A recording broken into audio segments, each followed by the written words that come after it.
That was fucking Satan. Anyway, like a sword in the world, man. What do? You put it in the fire. You see what I'm saying, so to speak. You put that sword in the fire, and you keep beating it with that iron, and folding it over and folding it over and folding it over again, in itself, man, until it becomes that real like strong metal, man. See what I'm saying? And the only fire that's strong enough to mend this spiritual armor that you have to put on is going to be spiritual fire, man.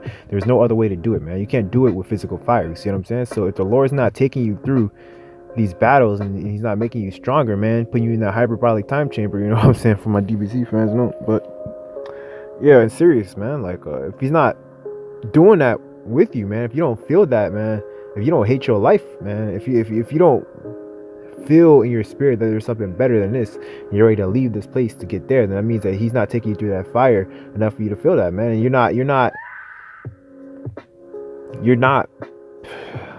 so how do I put this, man? Because let's see, man. Let me get another scripture, but let me express this, man.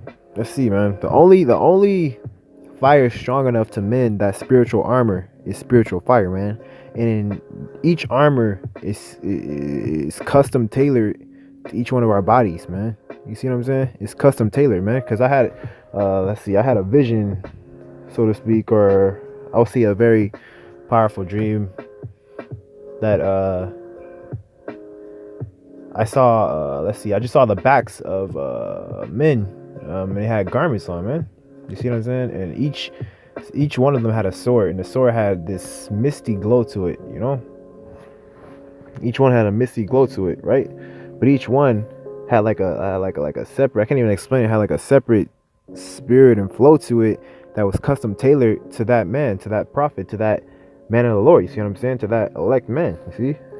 And then like these swords are cold though. Like I don't want to get off topic, but and then that was the thing that caught me the most, man. Was that these swords, man? They each one was custom tailored, like they were mended and combined with the spirit of that man. You know what I'm saying?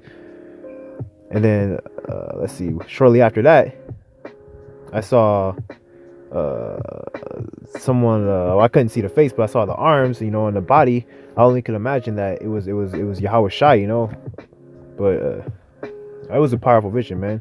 He was laying crowns on each man's head, man, and these crowns were like heavy, man. You see what I'm saying? You got to go through a lot, man, to receive these crowns, man, to be built up spiritually, man. Because contrary to popular belief, man, things in the spiritual realm are much heavier than things in the physical realm. I don't know how that made sense to me, but I hope it makes sense, man. You see, but like I was saying, the armor is tailored to each one of our bodies, man, and it's all mended by spiritual fire, man. And how is he thinking that with the rod of correction, man? The rod of correction is shaping the armor with that spiritual fire, man. So the adversity that you go through and the correction that you get when you're going through that adversity is gonna be that rod of correction, and that rod of correction is gonna tailor that armor to you, man. So you ain't getting that armor unless you go through shit. That's basically what I'm trying to fucking say, man.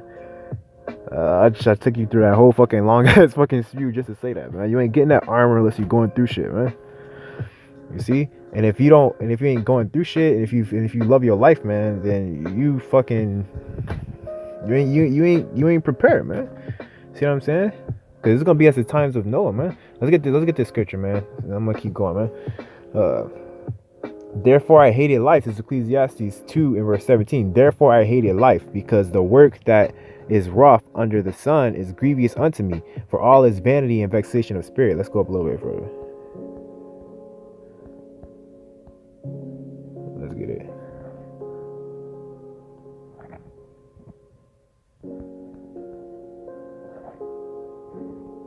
Let's get it. Let's see if this pop it up. Boom. Let's get it. Ecclesiastes 3 and verse 16, man. Nah, we gotta start at 15, man. Nah, we gotta start at 14, man.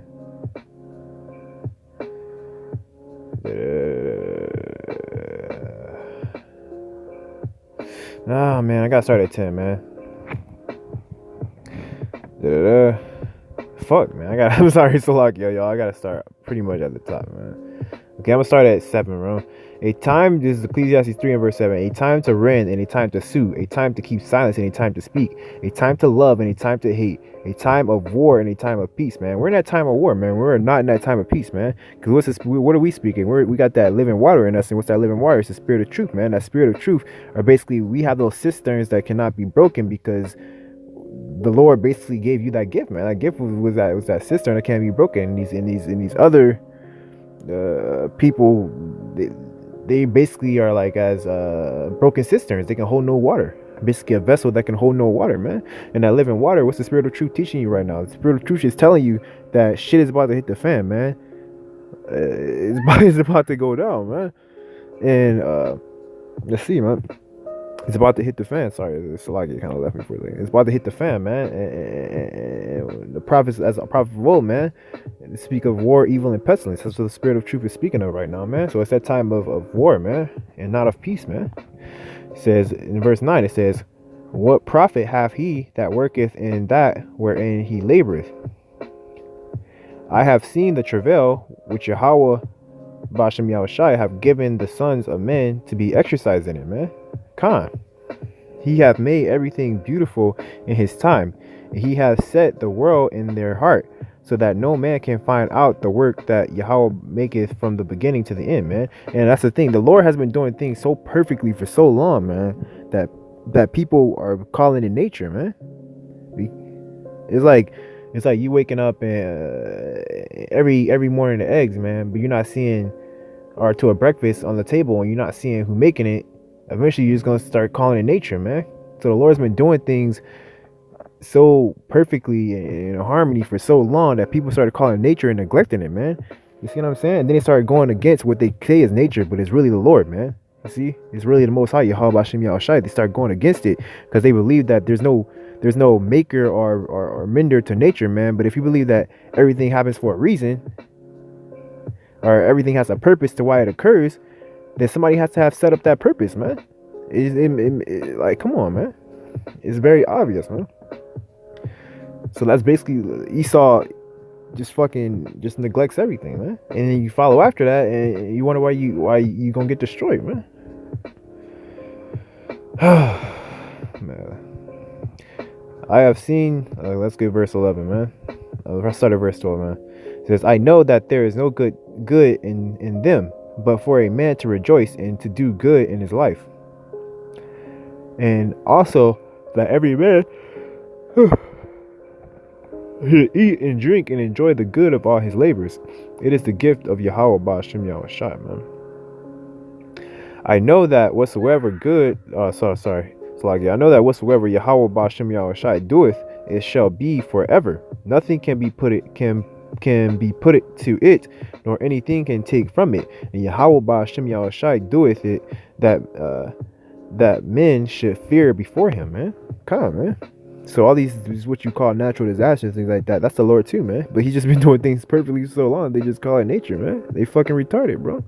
But you gotta be wise enough and circumspect enough to realize to be able to discern that nature is something as a product of the Most High, Yahawah Bashem Yahushai, man. They just spoiled brats, man. That's why they call it nature, man. You see? Let's keep going, man. Verse 15. That which hath been is now, and that which is to be hath already been. And Yahawah Bashem Yahushai requireth that which is past, man. And moreover, I saw under the sun the place of judgment, that wickedness was there, and the place of righteousness, that iniquity was there, man. You see what I'm saying? So let's see. That which has been is now, and that which is to be hath already been, and Yahweh requireth that which is past, man. You see what I'm saying? So that's reincarnation, man. Everything has happened, man. It's all happening again. That's why I said in the last days you're gonna stand in your lot, man. You see? And what's your lot, man? What were you doing back in the past times, man? You think it was beautiful? You think it was pretty? You think you were just chilling? Nah, man. You was getting chased out, fucked up, stoned, put in dungeons, fucking lions dens, fucking all types of shit, man. You see? So if you don't experience in that and put in your lot because the spirit of a prophet is subject into a prophet, right? So if you're not experiencing that same type of lot, man, even though it's much lighter burden this time around, and it's of course compared to a YAHAWASHI, it's gonna be a much lighter burden, but that's your lot, man. That's the prophet's lot on this side until we get into the kingdom, man, because this is not our rest, man. You see? So with that, man, let's see. Yeah, man. If you enjoying your space and your time in this place, man, then you gotta examine yourself whether you be a man of the Lord or not, man. You see? Because you shouldn't be fucking living it up, man. Like you like a man of the Lord, man. Like the Lord will give us like a few things here and there, man. But so when you start to feel that you just like you're a little bit too comfortable, you start to worry. You know what I'm saying? And I'm sure all the other Akim know what I'm talking about, man. Like you start to feel a little bit too comfortable, you start to worry, man. Like shit, like either I'm about to get really fucked up, or the Lord about to like take me up out of here, man. You see? That's how you should always feel, man. Because it's not your rest, man. And let's get it. Moreover, I saw under the sun, verse 16, the place of judgment that wickedness was there, and the place of righteousness that iniquity was there, man. Let's go back. What was that? Let's see, man.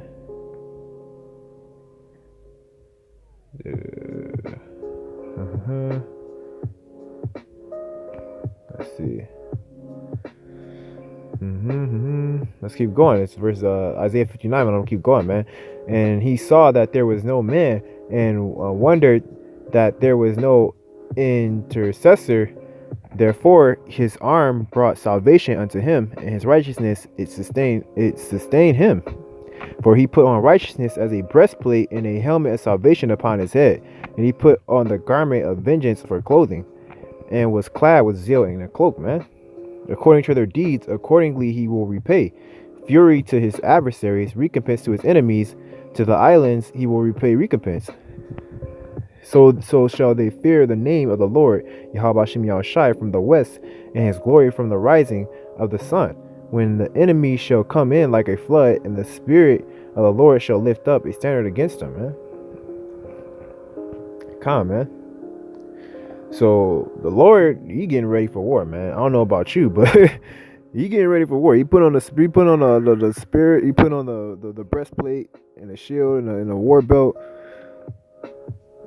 But you got on a 3-piece suit and a lineup, sitting in your room playing 2K, eating chicken wings, bro. You gotta really examine that, man. And everybody can't be. You niggas need to stop trying to be the fucking Kool-Aid man in Israel, man. Let's get it. I'm gonna fucking cut this.